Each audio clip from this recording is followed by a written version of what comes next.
Another useful tool. German Величко, a 10th grader, will delve into the world of neural networks, explaining their current uses and the humorous ways people use it. And his topic is Neurowebs, the most advanced joke ever. Let's give him a warm welcome.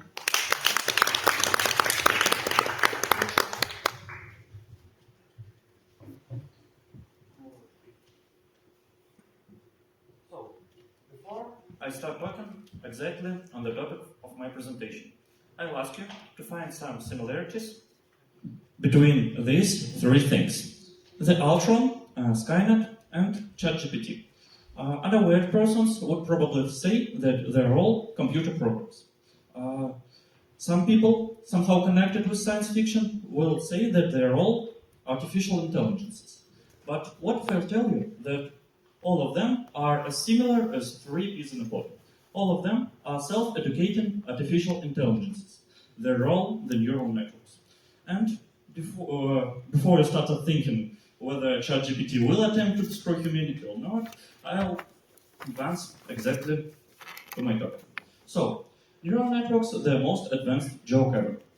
In my presentation, I'll explain in layman's terms the principles of work of neural networks, name all the functions it is able to perform, and obviously tell about the ways people can use it for fun. As I already said, the neural network is an artificial intelligence which is able to educate itself. For example, Yandex Alisa, a simple, a regular artificial intelligence, can do a lot of things. It can communicate, it can answer your questions, it can even play games with you. But when you ask a question Alisa isn't able to answer, it will just work as a simple web browser and provide you with some links. And it means that all the data in Alisa artificial intelligence is uploaded by a developer. In case of ChatGPT, it will answer to any of your questions. So it means that it works with data on its own. But how exactly? Basically, there are two ways of educating the neural network and two stages of doing so. On the first stage, the neural network receives an amount of data and learns to operate on it. And then it is being tested on the same type of data. For example, I can show the neural network 1,000 of web pages connected with pumpkin pies, and then ask it to provide me with 1,000 recipes of pumpkin pies. And that's how it works. And moreover, there are two ways of educating the network. The tutor can insert a request and check the answer, which he already knows, or the neural network can correct its mistakes on its own. And anyways, it works just like in sports. Only after beavering away and correcting mistakes, the neural network will become perfect. As I said, there are a lot of functions the neural network is able to perform, and here's when the fun starts. So a lot of these functions are being used by people to cheat. Basically, half of literature works written in our class this year are made up using neural networks. And a lot of PowerPoint presentations made up by students, not that one, this one I made on my own, are made up using neural networks too. Now we advance to the funnier part, where I'll tell you how I used neural networks in a humorous way. You know, once our English teacher asked me to prepare a school contest for kids, and I made up an images of celebrities as Christmas characters using neural network, and then asked kids to guess both the celebrity and the character. And here he comes, Cristiano Ronaldo, but if he was a Santa Claus. And well, here I just remain silent. But my first experience of meeting the neural network, it was Kandinsky neural network developed by Sber, was even funnier. So I asked him to make Dwayne Johnson who fell off a rock for me. I guess that was great.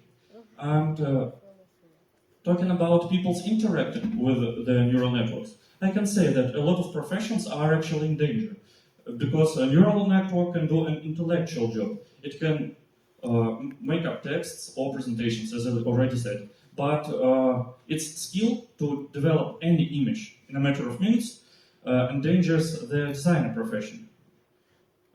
For example, here's the iPhone 14 and the concept of iPhone 15 made up by the neural network. So basically, Apple designers are under the biggest threat because neural network already can change nothing and call it a new product. So, and now I'll show you that the neural network can help not only to cheat or to have fun, but to in psychopathy too. Here they come. I used Kandinsky neural network to make up images of our judges. Yes. And all the others, don't be upset. I have images of you too. So as you can see, though the neural network is being used for fun, it's definitely a great technological advancement. And I and all the people who are interested in modern science or technology are looking up to its further development. So be smart, be advanced, and know technology. Thank you.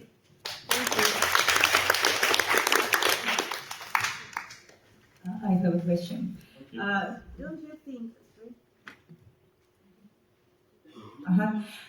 Don't you think that these networks can somehow oust students' writing activity when writing papers? The Neurowebs writes a paper, a course paper. It checks it and analyzes it. Where is our place in this food chain? Great question, actually. For now, the neural networks are unable to replace a human. And if you check the pages written by neural network, you can see a lot of mistakes, a lot of things the human wouldn't do. So basically, you still have a place in the system. Thank you. I have a question. While you were talking, you said, I asked him, meaning that you applied to AI. So how shall we apply to this creature or him, her, it? No, actually, I've heard about examples of Americans and Russians interacting with the AI as with a human. For example, Alexa by Google or Alisa by Yandex. So actually, I think that if AI will manage to perform as a human, maybe we should really apply to them like to him or her. Oh, I see. And another part of the question then. Can AI substitute a real human for a lonely person to communicate with, to have a chat? Actually, I know some people who used to have a chat with ChatGPT, and it still wasn't a great experience. So ChatGPT may start even insulting them. So until the AI learns to understand the human's feelings, it won't work. So the communicating with humans is still better. Thank you. Maybe me, yeah? Okay, so do you have anything to say to the question if it will be a curse or a bless for the humanity? I mean AI.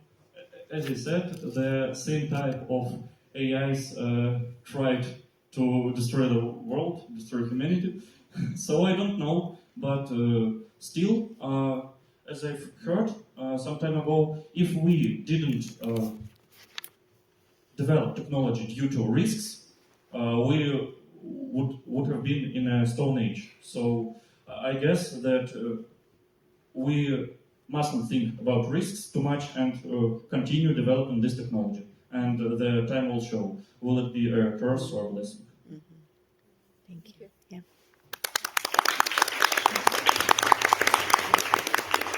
Well, neural networks truly are an incredible and unpredictable technology. But nobody would like to receive a portion of cyberbullying by an AI, am I right?